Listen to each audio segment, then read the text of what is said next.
Тази кола я спечелихме без да искаме на аукцион, но за това ще ви разкажа малко по-късно. Искам да пробвам нещо. Как се кара Passat? Така беше, нали? Тук вместо за клипа си покажем оборудването, бата, ще отвием с геобразни ключа. 6 грамче. Общата стойност излезе на...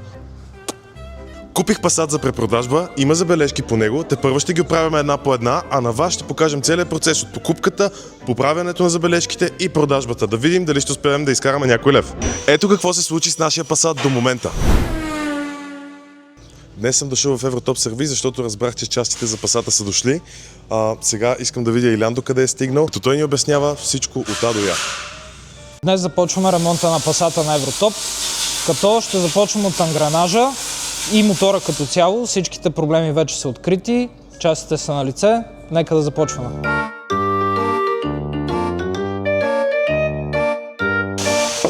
Първото и най-важното, което е, капака не се държи сам. За да ни пада на главите, ще започнем с неговия амортисьор, който е изтекал и заминал. Оттам продължаваме с ангранажа, ремъците и ролките, смяната на масло и филтри на мотора. Акумулатора разбрахме, че има още живот в него, заредихме го хубаво, запалихме след това колата, проверихме го наново, ще живее. Тук в случая ще махнем горивните пътища и тръбичките за антифриза. Оттам следва разглобяването на ангранажа. Много важно е да отбележим, че ще сменяме и ремъка, който е на маслената помпа, тъй че ще трябва да разглобим и картера, да го свалим и него. С него ще сменим и семеринга на коляновия вал, който в случая тече. Това е защото самия семеринг, вътрешната му част не е гумена, както на повечето семеринги, а от тефлон. Много е тънка, много е нежна и прецизна и съответно, когато мине малко повече километри колата, почва да тече оттам. Хубавото е, че са го измислили горе-долу на 200 000 с първия ангранаж този семеринг да протече. Обикновено се случва на около 180, но така и така е дошло време за ангранаж, всичко се сменя на куп. Ето го стария, сменен, с чисто нов такъв, да не кажете, че само си говорим без да действаме. Сега след като свалихме ролката, корите и кожуха на картера, се вижда реално колко чист е самия той и как няма течове от никъде. Единственото ето тук около семеринга. Така, сега след като свалихме капака, какво забелязваме тук? Първо цвета на ремъка. Виждаш колко е стар. Да. Като минаш ето така с пръсти по него се усеща как е направил бразди. Да, определено. Това е от обтягането му, докато се е въртял по ролките, тук по зъбните колелета. Вече се е деформирал самия ремък в най-тънката му част. Затова се и така набразди самия той. Отделно виждаме по надписите, че е оригиналния ремък, т.е. си е точно на време за смяна. И по пътя на логиката трябва да е разтегнало, нали така? Точно така, да. Това, което забелязваме сега, тук на разпределителните валове сме го зацепили, както казва производителя, включително и на горивната помпа. Съответно, третия белек ни е долу на коляновия вал, където пинът изобщо не иска да си влезне в дупката, т.е. ремъка се е разтегнал и е изместил заводските положения на валовете. Окей. По в принцип, рамките на безопасното, надявам се. разбира се, да. За сега няма проблеми с това, че ремъка е оттегнат, освен загуба на мощност и най-вероятно и по-висок харч. Добре. Но нищо повече от това за момента. Лошото е, че като се прекали с смяната на този интервал и съответно ремъка като се разтегна още повече, рискуваме да удари клапаните мотора. Или още по-сериозна промяна в работата на мотора, което запушва DPF и почва да прецаква сонди и така нататък. Това, от което ги е страх всички собственици на дизел. Точно така, да не говорим пък и за помпата за високото, колкото по-грешно е зацепена тази помпа и колкото по-грешно работи спрямо останалата част от мотора, толкова по-бързо се съсипва и самата тя. Добре. Сега, следващата стъпка каква е, Еляна? От тук вече сваляме ремъка, след като сме зацепили мотора. Сваляме ремъка, сменяме водната помпа, обтегачите, паразитните ролки и така нататък. Сваляме картера, сменяме и ремъка на маслената помпа и почваме всичко по обратния ред. Ами, тук съм, ще ти помагам. Давай да действаме. Избяла риск си, перфектен си. Както винаги. Какви са тия работи, дето висят под колата? Мога да попитам. И така, по принцип, повечето колеги тази града я връзват отгоре и почват да се бият с нея, да се буксират, да се ръчкат и така нататък, и така нататък. Да не говорим, че повечето модерни вагове са с пластмасови камъци в най-горната им част и в момента, в който цялата тежест на мотора увисне на тези две лапи и почват да се трошат камъци, да се пукат, да се бели боя и така нататък. Супер, забавно звучи. Да, затова по-лесният вариант е закача се отдолу самата града, връзва се мотора от долната му страна и вместо да клечиме с разни крокодили и да се биеме с тази града отгоре, всичко се седи отдолу и нищо не ни пречи. Ето това беше един майсторски шерет. Сега, тук трябва да сме изключително предпазливи, защото всеки един момент може да ми капне масло върху бялата тениска или още по-зле по главата. Но така е в сервиза, няма как. Иля, не минавай отдолу, моля те, и кажи какво правим тук. Така, тук вече свалихме семеринга на колановия вал и малкия ремък, който е между колановия вал и маслената помпа. Сега, проблема при него е, че се разгражда от работата си в маслото, понеже той е потопен в картера самия ремък. Разгражда се с времето от работата си и тези малки парчета гума, които падат, влизат на цедката на маслената помпа. Да, Съответно, това в последствие е голям проблем да се прескочи и смяната на този ремък, защото може да щупи мотора. Може ли да покажем стария?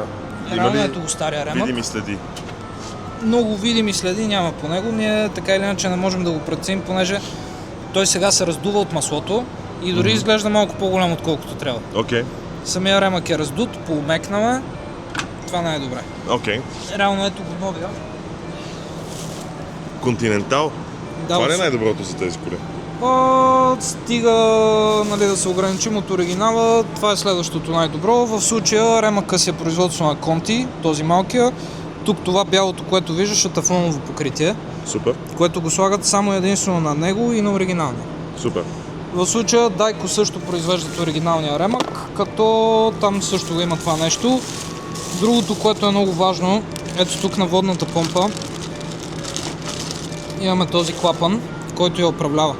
В случая това нещо бута тази планка навътре и спира флоу на водната помпа. Окей. Идеята е при студен мотор, когато още току-що сме запалили колата и водата е студена, помпата се затваря и не върти водата, за да загрее по-бързо. Когато вече е на работна температура, се отваря отново и почва да работи. Много е важно това нещо преди монтажа да не се бута навътре и да не си играме с помпата, защото после пак ще е за смяна. Тук ще да ти кажа да покажеш, но няма да показвам. Другото, което е, ето тук, ако го виждаш, има оригинален номер. Окей. Тази помпа е оригинална, просто Continental я купуват и я слагат в своя комплект. Виж ти. Това цялото е семерингът. Обикновено, нали, при по-старите и прости установки имаше един гумен семеринг, който се набива ето тук в тази дупка и уплътнява при колановия вал. Ето това тънкото, то даже се вижда как прозира. Виждаш ли? Да. И в случая този тефлон вече като изсъхне достатъчно, почва да тече. Ясно. Измиваме абсолютно всички части, тук маслената помпа измиваме, картера измиваме, всички пластмаси измиваме. Идеята е да видим за отлагания от стария ремък на маслената помпа. И ако има такива, да ги премахнем. Виж сега, тук от завода са решили, че няма да използват гарнитура за този картер и затова Много използват... Не знам какво е, ама в случая използват силикон. Работата е този силикон. По принцип на картерите, на които има гарнитури, съответно и болчетата са много по-малко. Тук обаче картерът е твърд, от алуминий, не се гъне, дебел е, здрав, сериозен и болчетата са много наблизко, за да може когато го стегнем да прибере максимално отрязъците, които са между болчетата към блока и да ги натисне хубаво. Сега работата е, че тук не трябва да прекаляваме с силикона, понеже той както излиза навънка, така влиза и навътре. Ще запуши маслената помпа. Точно така. Да. С нагряването на мотора, ако този силикон в последствие падне от маслото, тия мустаци, които са останали навътре при залепването, ще запуши. Тук вече сме с новия ремък на маслената помпа, новия семеринг и сега вече слагаме картера. Самия ремък е малко по-еластичен от нормален обикновен ремък и реално първо се слага в долната ролка на маслената помпа и после директно се набива върху горната ролка на колановия вал. И той не се обтяга по никакъв начин. Мога ли аз да залепа картера? Или не ми даваш? Че се справиш. Добре, не ми даваш. Добре, давай ти тогава. Давай ти, на мен ще ми дадеш нещо друго после. Ще налея маслото. Ще му стягам болчета. Аз съм късал болче така. Тука ли е? Това е. Е така е. Давай нагоре, още малко нагоре. Браво. Влезна ли? Добре, че съм тук да следя процеса. Колко ангренажа можеш да смениш тази седмица? По 2 на ден. Такива. По 2 на ден? Да. Ако всичко е наред. Ако има осложнения, ще са по-малко. Какви осложнения може да има? Всякакви осложнения. Болчета се късат, стегат се вместо да се отвиват. Не Случва знам. се. Не знам за какво говориш. Мотора вече е зацепен. Опънали сме от тегача както трябва. Реално гледаме ето този белег стрелката и дупката зад него. Стрелката трябва да застане точно на дупката отзад. Ето, супер. Сега това, което забелязваме с това, което някой някога си е бележил ето тук, е, че имаме около половин за разлика. Спрямо маркера, който някой някога е слагал. Сега такива художници нас не ни устройват, защото мотора в момента е зацепен по заводските белези. Тоест имаме пина тук и пина долу на коляно. А долу вече штракна пина. Точно така. Като сега, след като сме зацепили мотора, гледаме тези пинове дали се въртат свободно. А те се въртат абсолютно свободно, влизат и излизат без никакво усилие, включително и този долу. Нали го гледаме в какво състояние. Това означава, че мотор е зацепен абсолютно перфектно на белези. В смисъл, в момента е така, както е излязъл от завода. Окей, аз ще налея маслото. Добре. Сега правим едно пробно завъртане на мотора на сухо, за да видим как се върти. Има ли компресия, ще ни подпре ли някъде нещо. В момента компресията е много висока, точно каквато трябва да е. Все пак е бърз двойка TDI. Най-малкото, което е дизел, нормално е да е с по-висока компресия. Супер. А чипче ще слагаме ли, да? В никакъв случай. Ние сме против тюнинга на автомобили, хора. Карайте си заводските коли. Инженерите в Германия не случайно се сметнали така да бъде. Твоя Citroen не беше ли с чип? Виж сега. Не. Оставих си колата, защото имаше проблем с еолиса. Нали, като френските автомобили ги имат тези глупости. И понеже майстора там ми беше приятел на Илян, той е мой приятел задочно, и ми каза: Саше, оправил съм ти проблема, ма да знаеш, че съм ти подарил и чип. И аз казах: какъв чип си ми сложил? Stage 1, вика, съм ти сложил на мотора и на кутията. Да усетиш така колко по-готина ще е колата. В интерес на истината ми харесва, даже падна и разхода, но по принцип не съм фен на тези неща. Установихме, че имам да доплащам на Илян за работата по колата. Не съм взел пари в мен и той инструктира тук колегите да свалят ангранажа, така че май ще покажем демонтаж втори път. Сега, на етапа на страна. Стигнахме до наливането на всички течности. Започваме от антифриза, който Иляне е. В случай използваме Хепо, защото антифриза, с който излиза тази кола от завода, е G12+. Тоест не е от червения антифриз, е от така наречения лилав антифриз. Така. Реално като химичен състав са почти еднакви, само дето в този има повече глицерин. Някой да не каже, че тук пише Феби. По принцип са едно и също, само дето Фебито е малко по-евтино, но е същия антифриз. Някой за мен могъл да мисли, бе. Даже и бутилките са еднакви, и завода, който го произвежда, е един и същ. Просто това се продава малко по-евтино от Хепото. Сега, понеже много страдат тия коли от обезвъздушаване, както знаем, тук вътре има един воден кулер, вътре в самия колектор, даже имаме един разглобен, там мога да ти го покажа.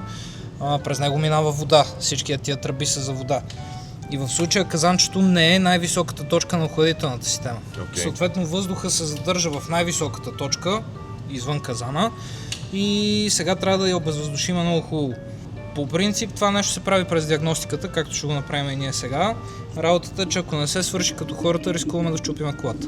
Прегрява много лесно и много бързо и директно трябва да сваляме главата.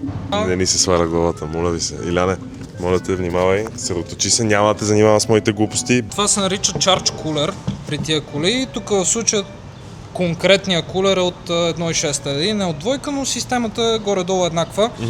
Тръбите, които видяхме отгоре, те минават от ето тук, нали, в случая са свалени, разглобени. От тук имаме вход и съответно изход на водата и водата се върти вътре в ето този кулер. Идеята на това нещо е хем да се охлажда самата вода, минавайки през потока на въздух, хем и обратното, да се охлажда топлия въздух. Сега застана точно малко над максимума. Ще запалим автомобила, ще го оставим да поработи ни 10 секунди да напълни масления филтър и след това ще проверим нивото на маслото наново.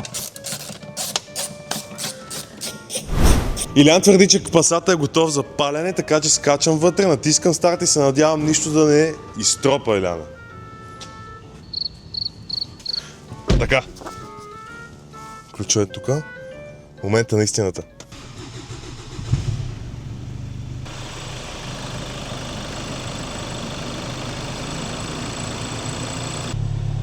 Май работи. Ново масло, нови филтър, нов ангранажен рема, голямото обслужване е готово за следващия собственик. В следващия епизод предстои да видите процесът по боядисването и изправянето на забележките, по детайлинга на автомобила. Ще отидем в нашите приятели от Signature, ще се погрижим този салон да светне и разбира се ще обслужим и панорамния покрив, така че Последвайте канала, абонирайте се навсякъде, ще качваме видеа информация. Нека видим дали ще успеем да изкараме пари от този Passat.